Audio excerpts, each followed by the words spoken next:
Que le bonheur et la grâce du Seigneur Jésus-Christ vous accompagnent durant cette semaine nouvelle qui s'ouvre. J'ose croire qu'il a été avec vous durant ce beau week-end qu'il nous a accordé, comme ce fut le cas pour moi. Notre chaîne, votre chaîne, chaîne de Dieu.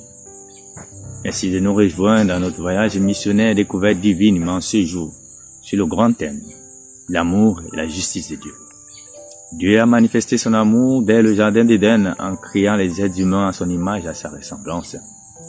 Cet amour a continué de se manifester dans l'Ancien Testament, à travers les sacrifices et également dans le Nouveau Testament, par l'accomplissement de cet amour en la personne de Jésus.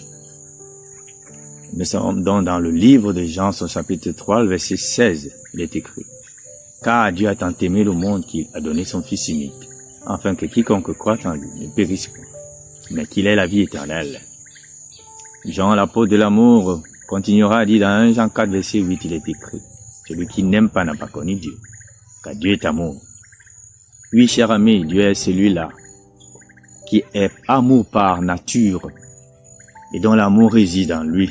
C'est la raison pour laquelle il peut parfaitement nous impartir de cet amour par le biais de son Saint-Esprit. Puisses-tu recevoir cela au nom tout puissant de Jésus. Dieu est également justice. Nous sommes dans le livre de Psaume, chapitre 13, le verset 7, il est écrit: « Car l'Éternel est juste. Il aime la justice. Les hommes droits contemplent sa face. » Bien qu'il soit amour, Dieu est juste. Car l'expression justice se comprenait dans la philosophie comme dans la théologie du Moyen-Âge, comme cette vertu qui veut rendre à chacun son droit. Oui, Dieu voudrait que les rapports entre les hommes soient les rapports d'équité et de justice.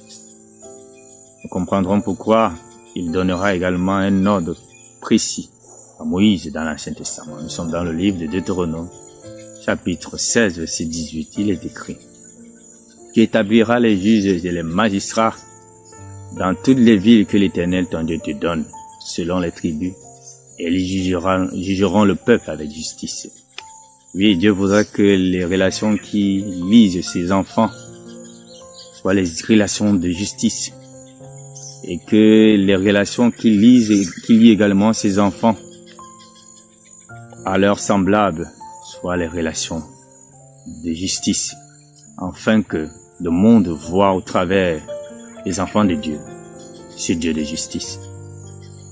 Car, bien que nous soyons dans un monde d'injustice, Dieu voudrait que cette justice commence à se faire voir dans celui-ci. C'est la raison pour laquelle 2 Pierre, chapitre 3, le verset 13 dira ceci: « Mais nous attendons, selon sa promesse, de nouveaux cieux et une nouvelle terre, où la justice habitera. » Oui, la nouvelle terre où Dieu va recréer, il y aura la justice. Mais il voudrait que cela commence dans ce monde. Puisses-tu être un agent puissant que le Seigneur va utiliser en ce siècle pour que la justice t'établisse dans ta société, dans ton pays. Et si telle est ta volonté, sois béni au nom de Jésus. Et que Dieu t'utilise puissamment à cet effet. Merci de nous avoir suivis à mercredi par la grâce de Dieu, sous le titre, mais alors, sous le titre, l'amour inconditionnel de Dieu. Shalom.